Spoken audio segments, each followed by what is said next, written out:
गांव की पहली दलित महिला सरपंच बनी। पूरे गांव में ढोल बजे, पर अगले ही दिन पंचायत की बैठक में उसे जमीन पर बैठा दिया गया। उसकी बेटी ने देखा और उस दिन तय कर लिया, अब ये नाम की कुर्सी नहीं, कैसे सवर्णों ने दलित सरपंच का शोषण किया। देखिए पहला एपिसोड पॉडकास्ट। विशेष सूचना, हमारे कंटेंट से जुड़ी सामग्री काल्पनिक भी हो सकती है, तो हमारा उद्देश्य किसी की भावनाओं को आहत पहुंचाना नहीं है। हमारा उद्देश्य शिक्षा और जागरूकता फैलाना है। संवेदनशीलता के लिए खेद है। ये दलित समाज पर हुआ शोषण उसकी दास्तां है, जो है तो काल्पनिक, लेकिन अत्याचार हुआ वो सत्य है। आप देख रहे हैं दलित सरपंच की बेटी एपिस्टार्ट। अगर आप भी मानते हैं कि संविधान ने जो अधिकार दिए हैं वो सिर्फ किताबों तक सीमित नहीं होने चाहिए, तो इस चैनल को अभी सब्सक्राइब करें, क्योंकि हम लेकर आ रहे हैं वो कहानियां जो सिर्फ सुनी नहीं, महसूस की जाती है। आवाज उन लोगों की जिनकी जुबान छीन ली गई थी। गांव गोविंदपुर, जहां दो चीजें कभी नहीं बदली, ठाकुरों का रौब और दलितों की चुप्पी। लेकिन इस बार गांव की जनता ने कुछ नया किया था। गांव की बहुजन बस्ती से सोमवती देवी को चुना था सरपंच। ढोल बज रहे थे, औरतें नाच रही थीं। लोगों के चेहरे पर हैरानी भी थी और डर भी। सोमवती देवी एक सीधी सादी दलित महिला अब गोविंदपुर की सरपंच बन चुकी थी। बेटी ज्योति 6 साल की, माँ की उंगली थामे खुश थी। पर तभी पीछे से आवाज आई, सरपंच तो बन गई, पर पंचायत में क्या करेंगे, दरवाजे तक तो जाने नहीं देंगे। ज्योति ने पहली बार सुना, सत्ता पाने के बाद भी लोग तुम्हें इंसान नहीं मानते।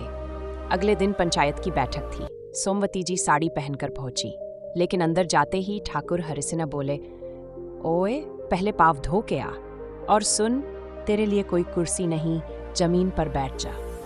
पूरे हाल में सन्नाटा। सोमवती कुछ नहीं बोली, चुपचाप जमीन पर बैठ गई। ज्योति बाहर खड़ी सब देख रही थी। उसकी मुट्ठी बंद गई।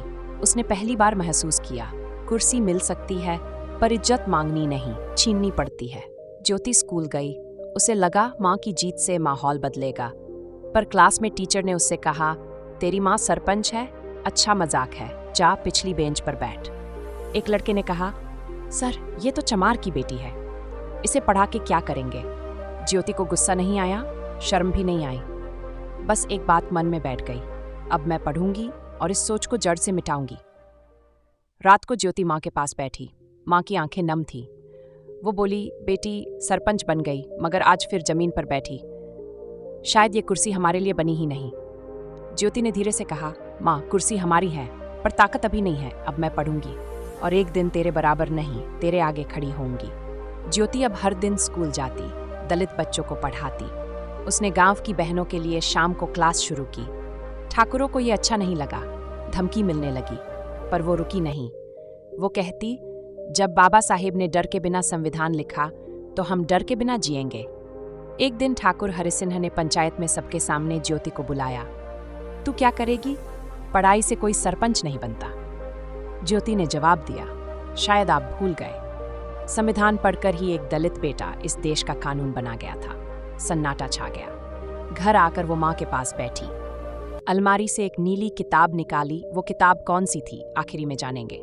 माँ, बाबा साहेब ने यह हमारे लिए लिखा था। ये किताब अब मेरी हथियार होगी और मेरी पढ़ाई मेरी ढाल। फिर दीवार पर टंगी तस्वीर की ओर देखा। बाबा साहेब मुस्कुरा रहे थे। ज्योति ने तय कर लिया है, अब न माँ झुकेगी न बेटी, पर क्या गांव झुकेगा? क्या शिक्षा जात से बड़ी होगी? गांव में चर्चा है, वो सरपंच की लड़की स्कूल में भाषण दे रही है, अब लड़कियों को पढ़ा रही है, समाज बिगाड़ रही है। ठाकुर हरिसिंह पंचायत में बैठे बोले, ये लड़की गांव का सिस्टम बिगाड़ेगी, इसे रोको। ज्योति को स्कूल से लौटते समय एक चिट्ठी मिलती है, बहुत उड़ रही है। अगर पढ़ाना बंद नहीं किया तो माँ की कुर्सी छीन लेंगे। वो चुपचाप वो चिट्ठी माँ को देती है। माँ घबरा जाती है, बेटी बस कर, हम जैसे लोग ज्यादा बोलें तो मिटा दिए जाते हैं। ज्योति धीरे से माँ का हाथ पकड़कर कहती है, माँ मिटाया तब जाता है जब हम चुप हों, अब बोलेंगे तो लिखे जाएंगे।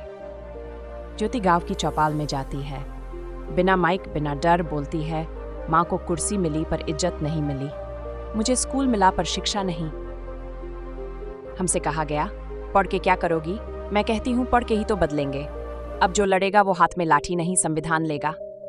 भीड़ सन, कुछ तालियां, कुछ आंखें नीची, कुछ बहुजन लड़कियां ज्योति के साथ पढ़ने आने लगी।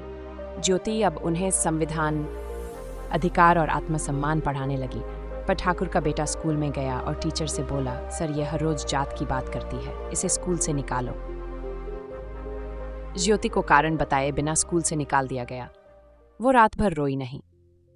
उसने फिर वही नीली किताब खोली। ज्योति किताब में देखती है, यह किताब प्रत्येक नागरिक को समान अधिकार देता है, बिना किसी जात, धर्म, लिंग या वर्ग के आधार पर। वो माँ से कहती है, माँ, बाबा साहेब ने यह किताब हमारे जैसे बच्चों के लिए ही तो लिखी थी। अब स्कूल से निकालें या पंचायत से, हम नहीं रुकेंगे। पंचायत की बैठक चल रही थी।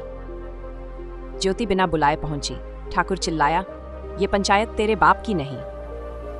ज्योति बोली, नहीं, ये बाबा साहेब का संविधान है और इस देश में हर नागरिक को बोलने का हक है। मैं बोलूंगी क्योंकि अब सिर्फ कुर्सी नहीं, इज्जत भी हमारी होगी। भीड़ में सन्नाटा और एक नई ऊर्जा। अब ज्योति सिर्फ सरपंच की बेटी नहीं, संविधान की आवाज बन चुकी है। अब तो हिंट्स भी दे दी।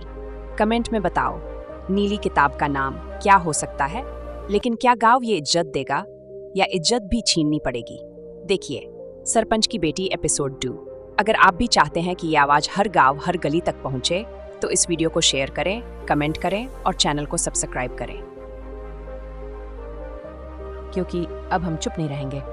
जल्दी जल्दी कमेंट में बताओ नीली किताब का नाम, और अगला एपिसोड चाहिए तो कमेंट करो। बुद्धन शरण गच्छामि।